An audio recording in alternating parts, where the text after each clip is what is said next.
రూపాయికి. మీ కష్టం అది, మీ స్వార్జితం. తాజ్మహల్ కట్టి నిర్మాణానికి రాళ్లెత్తిన కూలీలు ఎవరంటారు? ఈ దేశ ప్రగతికి కండలు కరిగించింది ఎవరు? ఈ దేశ ప్రగతికి రక్త మాంసాలని ధారపోసింది ఎవరు? అది ప్రజలు, అది మీరు. అందుకే నాకు బాధ్యత ఉంది. నేను మీకు ఈ రోజు నేను చెప్తా ఉన్నాను, ఆ రోజున ప్రమాణ స్వీకారం చేశాను. మొన్న మన కార్యకర్తల సమావేశంలో ప్రమాణ స్వీకారం చేశాను. ఎమ్మెల్యేగా నేను ఈరోజు మళ్ళీ మీ ముందు ప్రమాణ స్వీకారం చేస్తున్నాను. పవన్ కళ్యాణ్ అనే నేను భారత రాజ్యాంగానికి కట్టుబడి నన్ను అఖండ మెజారిటీతోటి గెలిపించిన నా పిఠాపురం పుర ప్రముఖులకు, పెద్దలకు, ప్రజలకు, యువకులకు, ఆడపడుచులకు, తల్లులకు, యువతులకు, ప్రతి ఒక్కరికి, అన్ని వర్గాల వారికి, ఎస్సీ, ఎస్టీ, బీసీ, ఓసీ, అన్ని మతాలు, ఇస్లాం, క్రిస్టియానిటీ, అన్ని కులస్తులందరికీ నేను హామీ ఇస్తున్నాను. మానవత్వాన్నే కాపాడుతాను, మీ అభ్యున్నతికే కష్టపడతాను. నేను లంచాలు తీసుకోను, నాకు అలాంటి అవసరం లేదు. మీ అభ్యున్నతికే నేను కష్టపడతాను.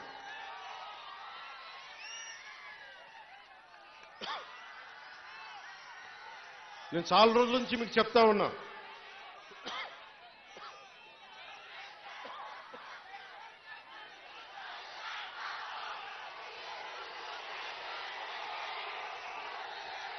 వైసీపీ గత ప్రభుత్వ నాయకులు చెప్పారు, పవన్ కళ్యాణ్ ఆంధ్రాలో ఉండడు, హైదరాబాద్లో ఉంటాడు, పిఠాపురంకి వస్తే పిఠాపురం వాస్తవ్యుడు కాదు, ఇక్కడ ఉండడు. నేను ఈ రోజున పిఠాపురం వాస్తవ్యుడిగా, సంపూర్ణ వాస్తవ్యుడిగా మారాను. ఎలా ఇందాకే ఒక రిజిస్ట్రేషన్ పేపర్ సంతకం పెట్టి, ఒక 3 ఎకరాలు కొని ఇప్పుడే సంతకాలు పెట్టి వచ్చాను, రిజిస్ట్రేషన్ చేసి వచ్చాను. ఆ మాట చెప్పడానికి లేట్ అయింది రావడానికి. నాకు ఒక్కటే, నేను మీకు అండగా ఉండే వ్యక్తిని. నేను మీరు చూడండి, మీరు నాకు గుప్పిడంత గుండె బలం ఇస్తే నాకు, నేను హిమాలయ పర్వతాలనంత బలంతో, తేజస్సుతోటి మన కూటమికే అండగా, విజయానికే మేమందరం అండగా పనిచేస్తాం. మీరు ఇచ్చిన స్ఫూర్తి. మీరు యువత ప్రతిసారి నలిగిపోతా ఉన్నారు. మన వెళ్తా అన్నా మాకు ఉద్యోగాలు లేవు, ఐటీ పరిశ్రమలు తీసుకురా అన్నా, మాకు పరిశ్రమలు తీసుకురా. ఇందాకెళ్తే దారి పొడవునా మాకు నీళ్లు రావట్లేదు. పక్కనే కేంద్రం మనకి గ్రాండ్ పథకంతో వచ్చే నీటి పథకాలు ఉన్నా, కానీ పక్కనే 50 అడుగులు కూడా లేని పక్కనే ఉన్న గ్రామానికి నీళ్లు రావట్లా. వీటి వెనక కావాల్సింది అధికార యంత్రాంగాన్ని కొంచెం ప్రేమగా మాట్లాడి, బాధ్యతగా మాట్లాడి, గౌరవంగా మాట్లాడే పనిచేసే నాయకత్వం కావాలి. నేను అధికారులకి, మన నాయకులందరికీ ఒకటే చెప్పాను, నేను ప్రభుత్వ ఉద్యోగి కొడుకుని, ప్రభుత్వ ఉద్యోగులకి మేము గౌరవిస్తాం. నాయకులందరికీ చెప్పాను, మీరు ఎమ్మెల్యేలుగా గెలిచి అధికార యంత్రాంగం మీద జులుం ప్రదర్శిస్తే మటుకు క్రమశిక్షణ చర్యలు ఉంటాయి. అధికారులకి చాలా చాలా గౌరవం ఇవ్వండి. ఒకవేళ తప్పేదైనా ఉంటే అది మాట్లాడే విధానం వేరే ఉంటుంది, కానీ మీరు గత ప్రభుత్వం నాయకుల్లాగా దౌర్జన్యపూరితంగా బెదిరిస్తే పార్టీ పరంగా క్రమశిక్షణ చర్యలు ఉంటాయని చాలా రివ్యూ మీటింగ్లో చాలాసార్లు చెప్పాను నేను. ఎందుకంటే నోరు మంచిదైతే ఊరు మంచిది అవుతుంటారు. నేను ఒక అధికారి దగ్గరికి వెళ్ళి, మీకు నీటికి రావాలి అంటే చొక్కా పట్టుకునో బూతులు తిడితే ఎవరు మాట్లాడతారు? మాట్లాడాలి, వాళ్ళ కష్టం కూడా అర్థం చేసుకోవాలి, వారి కష్టాలను కూడా అర్థం చేసుకునే మాట్లాడాను. అందుకని నేను ప్రప్రథమంగా మీకు ఇచ్చిన హామీలు, తాగునీరు, సాగునీరు, విద్య,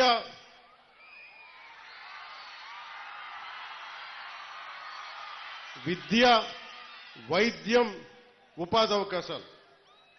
ముఖ్యంగా తాగునీరుకు సంబంధించి కేంద్ర జల్ జీవన్ మిషన్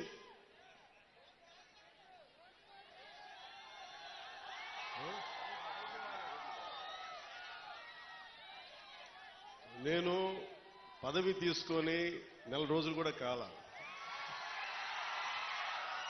రోడ్లు కదా అన్ని చేద్దాం. ఏది నా దృష్టిలో లేకుండా లేదు. ఒక ఆడబిడ్డ, ఒక తల్లి వచ్చి, అన్న నా బిడ్డ 9 నెలల నుంచి కనిపించట్లేదు, నా బిడ్డ 9 నెలల నుంచి కనిపించట్లేదు, 2 రోజులు దాటితేనే ఇంక దొరకదని చెప్తారు, మర్చిపోండి మీ బిడ్డనని చెప్తారు ఉన్నత పోలీసు అధికారులు. అలాంటిది 9 నెలలు అయిపోతే దొరుకుద్దా లేదా అనేది నా గుండె ఇలా కొట్టుకుంది. ఆ తల్లి ఏడుపు గుండె వేదన పెట్టేసింది. వెంటనే దీనికి మన చైర్మన్ కేకే గారిని అడిగాను, మీరు వెళ్ళి వెంటనే తీసుకెళ్లి విజయవాడ మాచవరం సిఐ గారి దగ్గరికి వెళ్ళి మాట్లాడండి అంటే, కమిషనర్ గారితో మాట్లాడాను. 9 నెలలు దొరకని బిడ్డ 9 రోజుల్లో దొరికింది.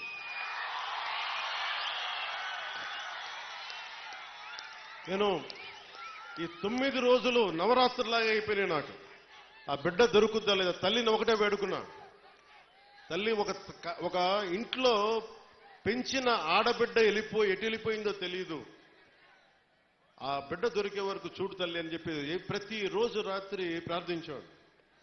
నా ప్రార్థనలు ఆంధ్రప్రదేశ్ పోలీస్ శాఖ సమర్థత, ధైర్య సాహసాలు, వారి అపార నైపుణ్యం కేరళలో చూశారు, బెంగళూరులో చూశారు.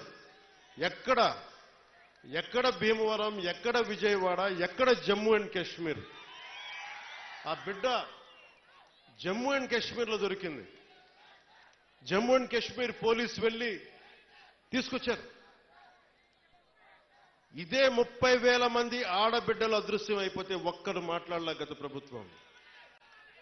మీరు ఎందుకు చెప్తున్నానంటే, మీరు పిఠాపురం పెద్దలు, యువత, సమస్త ప్రజానీకం, తల్లులు, ఆడపడుచులు ఒక్క వ్యక్తి వెంట మీరు నడిస్తే, మేమందరం కలిసి ఒక కూటమినే గెలిపిస్తే, మీరిచ్చిన బలం 9 నెలలు దొరకక, బిడ్డ దొరకక, ఆచూకీకి దొరకక, కడుపు ఉండలు జుట్టుకుపోయి పడుతున్న ఒక మాతృమూర్తికి మీరు ఆనందం కలిగించారు. మీరు ఇచ్చిన నిలబడినది మీకు జోహార్లు, మీకు మీ అందరికీ ధన్యవాదాలు.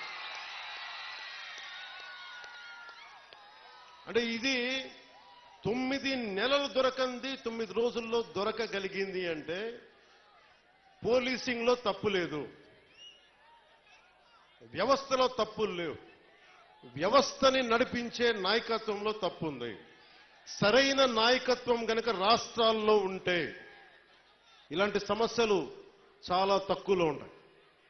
నా దాకా మొన్న ఉన్నతాధికారితో మాట్లాడుతున్న, మీ దాకా వచ్చి దాదాపు ఒక ఐజీ స్థాయి అధికారి చెప్తా ఉన్నారు, మీ దాకా వచ్చి సమస్య పరిష్కారం అయిందంటే కింద స్థాయిలో వ్యవస్థలు సరిగ్గా మీ అంత బలంగా పనిచేయట్లేదు, అది మేము కూడా సరిదిద్దుకోవాలని ఒక ఐజీ స్థాయి అధికారి చెప్తుంటే నాకు నిజంగా చాలా ఆనందం కలిగింది. ఆ మార్పు వచ్చింది. ఒక్కొక్క ఎమ్మెల్యేకి నాకు 70,000 నేను అనుకున్నాను, అందరూ అనుకున్నారు. పిఠాపురంలోనే పవన్ కళ్యాణ్ నెంబర్ 1 మెజారిటీ వస్తుందని అందరూ చెప్తా ఉంటే ఏమో అనుకున్నాను. నేను ఒకటే అనుకున్నాను, గెలిపిస్తే సంతోషం అనుకున్నా. సో మీరు 70,000 ఓటు పైచులకు ఇచ్చారు. నేను అడిగాను, సార్ ఇదే ఎవరో వచ్చారు నా దగ్గరికి, మీదే నెంబర్ 1 మెజారిటీ అవుతుందని అడుగుతా ఉంటే అడిగాను, మొన్న అన్నారు కదా ఇప్పుడేంటి పరిస్థితి అంటే, సారీ సార్ మీది కాదు, అటంతా వైజాగ్, ఉత్తరాంధ్ర ఏ మూలకెళ్ళినా 30,000 తక్కువ, 10,000 అసలు కనీసం 10,000 తక్కువ, ఎవరికి మెజారిటీలు తక్కువ లేవు. అది కనిష్టం. ఒక్కొక్కరికి 90,000, 98,000 ఏదో ఎంపీ ఎలక్షన్ లాగా వేశారు. అంటే ఎంత నిలబడ్డారు ఈ రాష్ట్ర ప్రజానికం, రాష్ట్ర యువత ఎంత విసిగిపోయారు గత ప్రభుత్వం మీద. మీ కోపం, మీ ఆవేదన రక్తం చిందించకుండా రక్తం చిందించకుండా ప్రజాస్వామ్య విధానాల ద్వారా ఒక విప్లవాన్ని తీసుకొచ్చారు. ఒక అరాచక ప్రభుత్వాన్ని కింద కూలదోసి మీరు మట్టిలో కలిపేశారు. అంటే ప్రజాస్వామ్యం తాలూకా శక్తి నాయకుల్లో గనక శక్తి సమర్థత ఉంటే అలాంటి 151 స్థానాలున్న ఒక ప్రభుత్వాన్ని, ఒక అరాచక ప్రభుత్వాన్ని 11 స్థానాలకి కుదించారంటే ప్రజాస్వామ్యం తాలూకు అత్యంత గొప్ప లక్షణం అది. అది మీరు పాల్గొనుంటేనే విదేశాల నుంచి, పక్క రాష్ట్రాల నుంచి రైళ్లు, బస్సులు, ఎక్కడో హైదరాబాద్ నుంచి, బెంగళూరు నుంచి, పిఠాపురం కూడా ఓట్లు మార్పించుకునే వ్యక్తులు ఉన్నారు. ఎందుకంటే మేము ఉన్నాం ఇక్కడ, బంధువులు మనకి వాళ్ళకి ఇల్లు వదిలేసి వెళ్ళిపోయారు వేరే ఊర్లకి. తిరిగి వచ్చి వాళ్ళ స్వస్థలాలకు వచ్చి, పిఠాపురంకి వచ్చి మాకు 5 ఓట్లైనా సరే మా 5 ఓట్లు మేము ఇక్కడ రిజిస్టర్ చేయించుకుంటామని చెప్పి రిజిస్టర్ చేయించుకొని కూటమికి నిలబడ్డారు. అసలు ఈ అఖండ మెజారిటీలు మన స్పీకర్ మన అయ్యన పాత్రుడు గారు మాట్లాడుతూ, ఎన్టీ రామారావు గారు పార్టీ పెట్టిన సమయంలో కూడా గెలిచాం కానీ ఇంత మెజారిటీలు మేము ఎప్పుడూ చూడలేదు. ఆ ఘనత మీకే దక్కింది. అంటే మీకు ఇంత అద్భుతంగా మీరు, అంటే ఈ తరం, ఒక పెద్ద తరం ఆడపడుచులు, యువతులు మీ కోపం, మీ ఆవేదన ఓట్ల రూపంలో మళ్లించి ఈ కూటమి తెలుగుదేశం, జనసేన, భారతీయ జనతా పార్టీ ప్రభుత్వ కూటమిని గెలిపించినందుకు మీకు చేతులెత్తి 2 చేతులెత్తి మీకు నమస్కరిస్తున్నాను. ఈ ఉపోద్ఘాతం అంతా ఎందుకు చెప్పాను? ఇందాక రోడ్ల గురించి అడుగుతూ ఉన్నారు మీరు. అంటే ఒక 9 నెలల సమస్యనే పరిష్కరించగలిగిన వాళ్ళం ఒక ఆడబిడ్డ పోతే, రోజువారీ మనం నడిచే రోడ్లని మేము వేయమా, చెయ్యమా? గత ప్రభుత్వ నాయకులు ఏం చెప్పారు? వీళ్ళు రాగానే పెన్షన్లు కూడా ఇవ్వలేరు. మరేం చేశాం? మొదటి తారీఖుకి మొత్తం ఇచ్చేసాం. 90% ఇచ్చాం మనం. మొదటి తారీఖుకి 5,000 కాదు 6,000 ఇస్తే చాలన్నా మేము దివ్యాంగులు అంటే 6,000 కాదు 15,000 ఇచ్చాం. మీరు ఊహించండి ఎంత. అంటే ఇది నేను ఎందుకు కూటమి అలయన్స్ ఎందుకు తపన పడేవాడిని అంటే, ఒక దేహానికి ఒక రక్తనాళం సరిపోదు, ఒక దేశానికి ఒక నది చాలదన్నట్టుగా ఈ రాష్ట్రానికి 5 కోట్ల మంది, రాష్ట్రానికి చాలా పార్టీలు, చాలా మంది నాయకులు కలిస్తే తప్ప ఈ సమస్యని అప్పులు ఊబిలోకి నెట్టేసి, రాష్ట్ర విభజన తర్వాత డబ్బులు లేకుండా అయిపోయిన రాష్ట్రానికి, అప్పుల ఊబిలో నెట్టేసిన రాష్ట్రానికి చాలా మంది కమిటెడ్ నాయకులు కలిస్తే తప్ప దీని ఈరోజు అభివృద్ధి రాదు అనేది నాకు ప్రగాఢమైన విశ్వాసం. ఆ విశ్వాసం, ఆ నమ్మకం చాలా పదే చెప్తాం. మనకి వర్మ గారు కూడా ఉన్నారు. తెలుగుదేశం అధినాయకులు శ్రీ గౌరవ ముఖ్యమంత్రి శ్రీ నారా చంద్రబాబు నాయుడు గారు, ఆయన అపారమైన అనుభవం ఎందుకు కావాలని అడిగానంటే, మొదటి తారీఖు పెన్షన్లు రావాలి అంటే రాష్ట్ర ఆర్థిక లావాదేవీల్ని ఆయన అర్థం చేసుకున్నంత నేను కూడా అర్థం చేసుకోలేను. ఆయన సమర్థత కావాలి, ఆయన అనుభవం కావాలి. ఆయన్ని మేమందరం కలిపి వచ్చినందుకే ఆయన అనుభవమే ఈ రోజున మొదటి తారీఖు నేను గెలిపించగలిగాను, అందరినీ ముందుకు తీసుకురాగలిగా. అడ్మినిస్ట్రేటివ్ ఎక్స్పీరియన్స్ గౌరవ ముఖ్యమంత్రి శ్రీ నారా చంద్రబాబు నాయుడు గారికి ఉండటం, ఆయన దక్షత. మొదటి రోజు అందరికీ ఒక్క విలేజ్ వాలంటీర్ సహాయం లేకుండా, ఇది ఒక్క విలేజ్ వాలంటీర్స్ లేకపోతే మేము పథకాలు రావని చెప్పారు. మొత్తం ప్రభుత్వ శాఖనే వాడారు, అందరూ గ్రామ సచివాలయాలనే వాడారు. ఒక్కొక్క సచివాలయం నుంచి 10 మంది. మొత్తం తూర్పుగోదావరి జిల్లా, కాకినాడ జిల్లా నుంచి దాదాపు ఉన్న అన్ని సచివాలయం కొన్ని వేలాది మందిని కదిలించి ఒక్క పొద్దున 6 గంటలకి మొదలు పెడితే సాయంత్రం అయిపోయింది, మిగిలిన నెక్స్ట్ డే ఇచ్చేశారు. ఇలాంటి అనుభవం కావాలి. నా దగ్గరే ఉంది, చంద్రబాబు గారి దగ్గర అపారమైన అనుభవం ఉంది. నేను మనుషుల్ని కదపగలను, కలపగలను. అది ఒక అన్యాయం జరిగితే నేను గొంతెత్తి మీ పక్షాన పోరాటం చేయగలను. నేను నేర్చుకుంటాను ఈ రోజున. మొన్న పంచాయతీరాజ్ శాఖ వ్యవస్థ గురించి ఫైల్స్ చదువుతా ఉంటే ఒకటే అనిపించింది. శుభ్రంగా చిన్నప్పుడు డిగ్రీ పోస్ట్ గ్రాడ్యుయేషన్ చేసి చదివే తప్పుండేది కాదు అనుకున్నాను. అన్ని ఫైల్స్ చదువుతున్నాను రోజుకి. ఎప్పుడు నేను అకౌంట్స్ చూడాలి, నా పర్సనల్ అకౌంట్స్, మీ పబ్లిక్ అకౌంట్స్ కోసం నేను చూస్తా ఉన్నాను. మీకు రోడ్లు కానీ మాకు కొద్దిగా సమయం ఇవ్వండి. మీకు సింపుల్గా చెప్తున్నాను, మనకి 54 పంచాయతీలు కదా, మనకి 53 మన పిఠాపురంలోనే 54 పంచాయతీలు. 54 పంచాయతీలకి ఈ రోజున సమస్య నిధులు లేవు. మనకి నిన్న రివ్యూ చేస్తా ఉంటే కాకినాడలో క్రయ విక్రయాలు, భూముల అమ్మకాలు, క్రయం విక్రయాలు ఉంటే మనం స్టాంప్ డ్యూటీ కడతాం. ఒక ఉదాహరణకు 1000 రూపాయలు స్టాంప్ డ్యూటీ కడితే దానికి కనీసం 2% దాంట్లో డబ్బులు మనకు రావాలి, పంచాయతీలకి రావాలి. పంచాయతీలకి డబ్బులు మన స్టేట్కి వెళ్తున్నాయి కానీ అక్కడి నుంచి రావట్లా. అందుకే పంచాయతీలో నిధులు మనకి కులాలకి ఏదైనా కావాలన్నా నిధులు లేవు. ఏ మూల చూసినా నిధుల్ని అడ్డగోలుగా దారి మళ్లించేశారు. ఋషికొండ అనే ఒక ప్యాలెస్ కట్టడానికి 600 కోట్ల రూపాయలు వెచ్చించారు. ఎవరుంటారు అక్కడ? గెస్ట్ హౌస్ అంటారు, టూరిజం శాఖ గెస్ట్ హౌస్ అంటారు. సరే, సంతోషం, అది మీ సొంత ఇల్లు కాదని మీ ఆర్గ్యుమెంట్ కూడా నేను ఒప్పుకుంటున్నా. ఆ ఖర్చు అవసరమా? అదే ఖర్చు కనుక కనీసం ఒక 25 కోట్లు ఈ రోజున పిఠాపురం కానీ ఏ నియోజకవర్గంకి ఇచ్చినా రోడ్ల సమస్య తీరిపోయేది, నీటి సమస్య తీరిపోయేది. డబ్బుని ఎలా ఖర్చు పెడతాం? మీ ఇష్టారాజ్యంగా ఖర్చు పెట్టేస్తారా డబ్బు?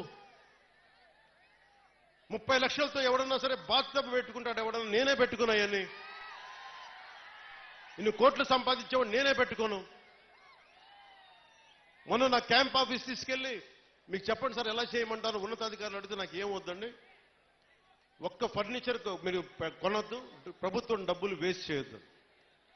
ఎందుకు వేస్ట్ చేయొద్దన్నానంటే నేను కనుక ఒక 10,000 రూపాయలకి ఫర్నిచర్ కొంటే ఆ 10,000 రూపాయలు ఒక ఉద్యోగి జీతానికి వెళ్ళిపోతుంది.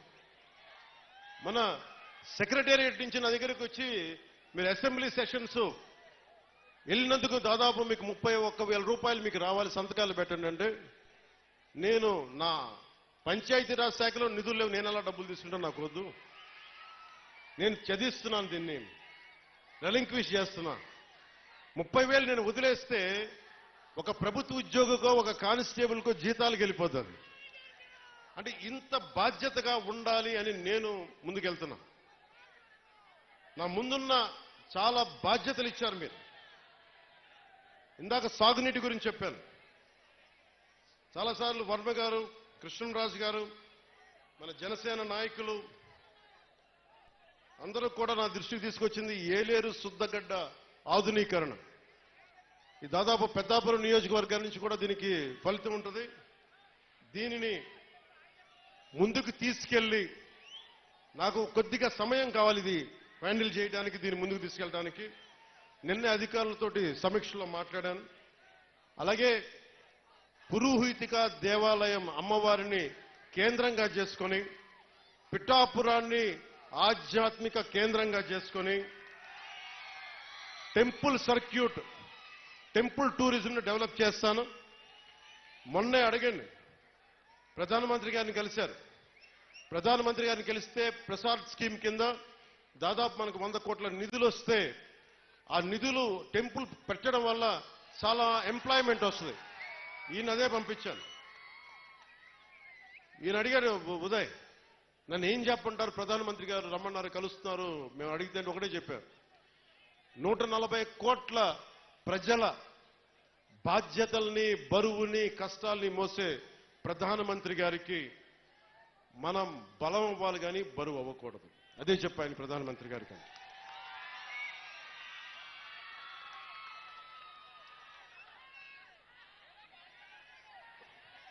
అలాగే మనకి పిఠాపురంలో సెరికల్చర్ ఉంది.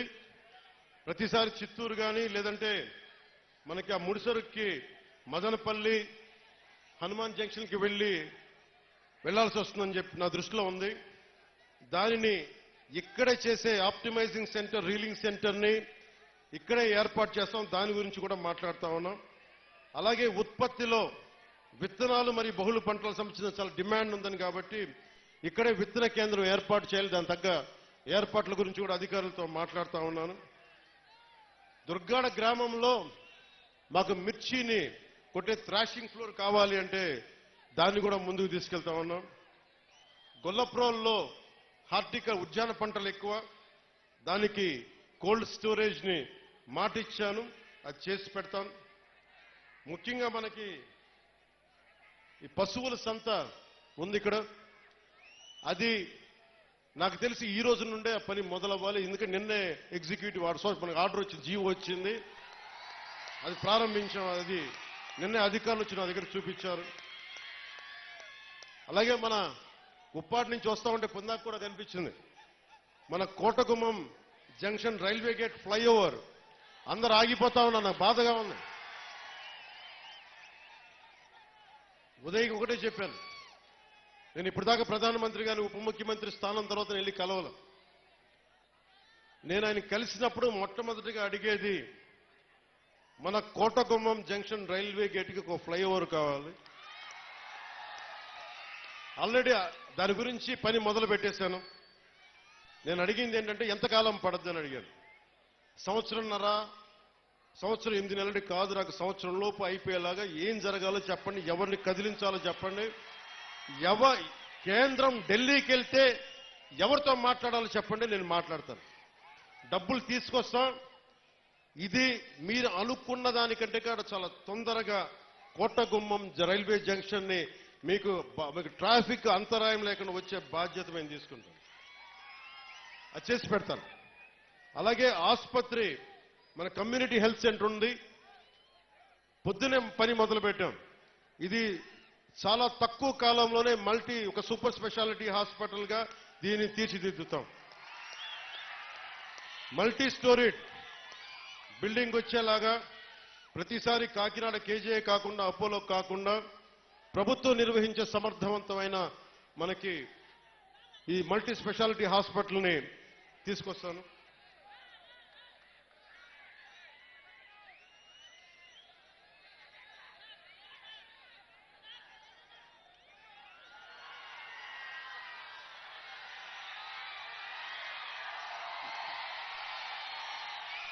పొద్దున్నే ఉప్పాడ తీర ప్రాంతం కోతకు గురవుతా ఉందని వెళ్ళి చూసొచ్చాం.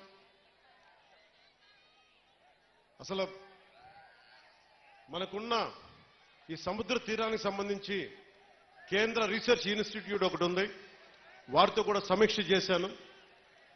సరిగ్గా 18 నెలల లోపు ఆ తీరం కోతకు గురయ్యేది ఆపి మనం ఉప్పాడ నుంచి కాకినాడ వరకు అత్యంత అందమైన ఒక కోస్టల్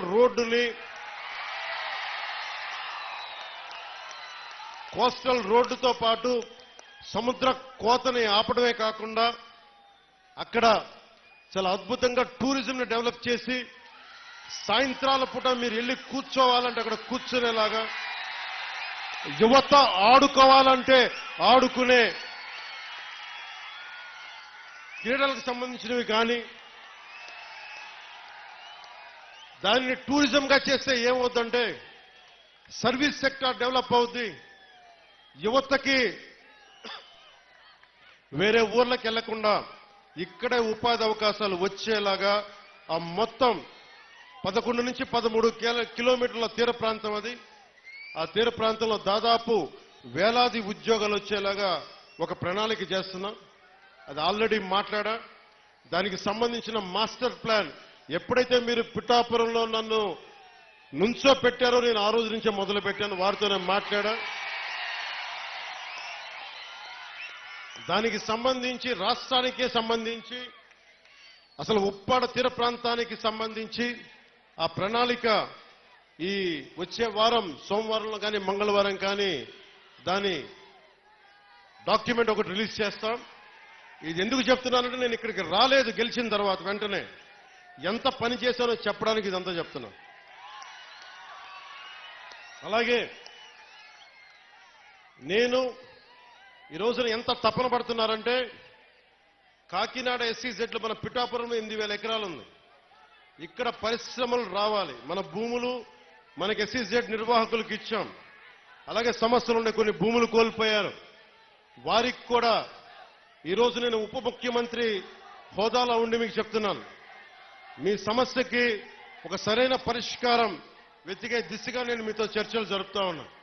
చర్చలు జరిపి మీకు పరిష్కారం వెతికి ఆ పరిశ్రమలో యువతకి ఉపాధి వచ్చే పరిశ్రమలను తీసుకొచ్చే బాధ్యత